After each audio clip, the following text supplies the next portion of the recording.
साथियों, आज हम बात करेंगे अपने स्वतंत्रता संग्राम सेनानियों की, जिन्होंने इस देश की आज़ादी के लिए अपने प्राणों की बाजी लगा दी। इसमें साथियों नाम आता है सुखदेव, राजगुरु और भगत सिंह का। साथियों, भगत सिंह के नाम पर तो कई फिल्में भी बनी, लेकिन सामान्यतः लोग सुखदेव और राजगुरु को कम जानते हैं। इनके विषय में लोगों को जानकारी कम है। आज इसी पर कुछ चर्चा करेंगे। साथियों, सन 1929 में जेल में कैदियों के साथ अमानवीय व्यवहार किए जाने के विरोध में राजनीतिक बंदियों द्वारा की गई व्यापक हड़ताल में बढ़ चढ़कर सुखदेव ने भाग लिया था। गांधी इरविन समझौते के संबंध में सुखदेव ने एक खुला खत गांधी जी के नाम अंग्रेजी में लिखा था, जिसमें इन्होंने महात्मा जी से कुछ गंभीर प्रश्न किए थे। उनका उत्तर अंग्रेजी सरकार से ये मिला कि निर्धारित तिथि और समय के पूर्व जेल मैनुअल के नियमों को दरकिनार रखते हुए 23 मार्च 1931 को सायंकाल 7 बजे सुखदेव, राजगुरु और भगत सिंह तीनों को लाहौर सेंट्रल जेल में फांसी पर लटकाकर शहीद कर डाला। इस प्रकार भगत सिंह तथा राजगुरु के साथ सुखदेव भी मात्र 23 वर्ष की आयु में शहीद हो गए। साथियों, भगत सिंह, राजगुरु और चंद्रशेखर आजाद इन सब ने मिलकर लाला जी को मारने वाले स्कॉट की हत्या करने का प्लान बनाया था। 17 दिसंबर 1928 को तीनों स्कॉट को मारने के लिए निकले, लेकिन स्कॉट की जगह अंग्रेज अफसर सन जॉन सैंडर्स की हत्या हो गई। लाला जी की मौत का बदला जिस पिस्तौल से भगत सिंह ने लिया, अब वह पिस्तौल 90 साल बाद जाकर भारत को मिली है।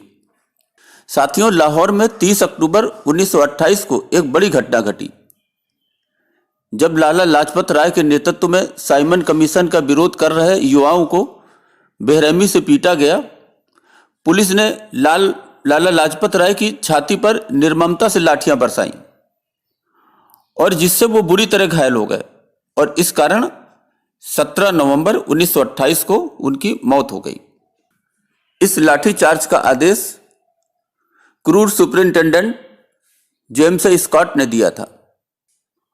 लाजपत राय की मृत्यु से सारा देश भड़क उठा और चंद्रशेखर आजाद, भगत सिंह, राजगुरु, सुखदेव व अन्य क्रांतिकारियों ने लाला जी की मौत का बदला लेने की प्रतिज्ञा कर ली थी।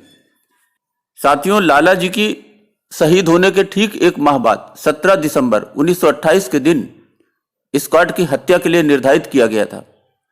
सैंडर्स जब लाहौर के पुलिस हेडक्वार्टर से निकल रहे थे, तभी भगत सिंह और राजगुरु ने उन पर गोलियां चला दी, लेकिन निशाने में थोड़ी सी चूक हो गई। स्कॉट की जगह assistant superintendent of police John P Sanders क्रांतिकारियों का निशाना बन गए। साथियों, अब हम बारी बारी से सुखदेव, राजगुरु और भगत सिंह का कुछ जीवन पे चर्चा करेंगे।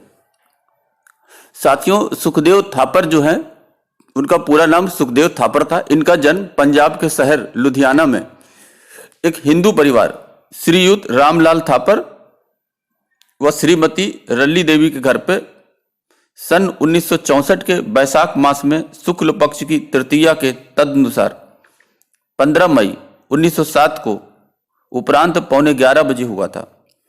जन्म से 3 माह पूर्व ही पिता का स्वर्गवास हो जाने के कारण इनके ताऊ अचिंत राम ने इनका पालन पोषण करने में इनकी माता को पूरा सहयोग किया।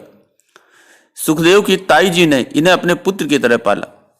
साथियों, शिवराम हरि राजगुरु का जन्म भाद्रपद के कृष्ण पक्ष की त्रयोदशी संवत 1965 तदनुसार सन 1908 में पुणे जिला के खेड़ा गांव में हुआ था।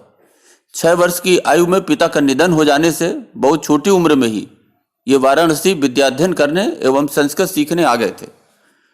इन्होंने हिंदू धर्म ग्रंथों तथा वेदों का अध्ययन तो किया, साथ ही लघु सिद्धांत कौमुदी जैसा एक कठिन ग्रंथ बहुत कम आयु में कंठस्थ कर लिया था। इन्हें कसरत अर्थात व्यायाम का बेहद शौक था। छत्रपति शिवाजी की छापामार युद्ध शैली के बड़े प्रशंसक थे। वाराणसी में विद्याध्ययन करते हुए राजगुरु का संपर्क अनेक क्रांतिकारियों से हुआ। चंद्रशेखर आजाद से इतने अधिक प्रभावित हुए कि उनकी party Hindustan socialist Republican army से तत्काल जुड़ गए। आजाद की पार्टी के अंदर इन्हें रघुनाथ के छद्म नाम से जाना जाता था, राजगुरु के नाम से नहीं। पंडित चंद्रशेखर आजाद, सरदार भगत सिंह और यतीन्द्रनाथ दास आदि क्रांतिकारी इनके अभिन्न मित्र थे। राजगुरु एक अच्छे निशानेबाज भी थे। सैंडर्स का वध करने में इन्होंने भगत सिंह तथा सुखदेव का पूरा साथ दिया था, जबकि चंद्रशेखर आजाद ने छाया की भांति इन तीनों को सामरिक सुरक्षा प्रदान की थी।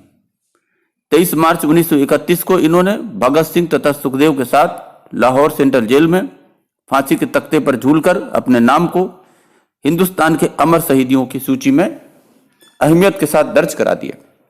साथियों, भगत सिंह के विषय में तो पूरा देश अच्छी तरह जानता है।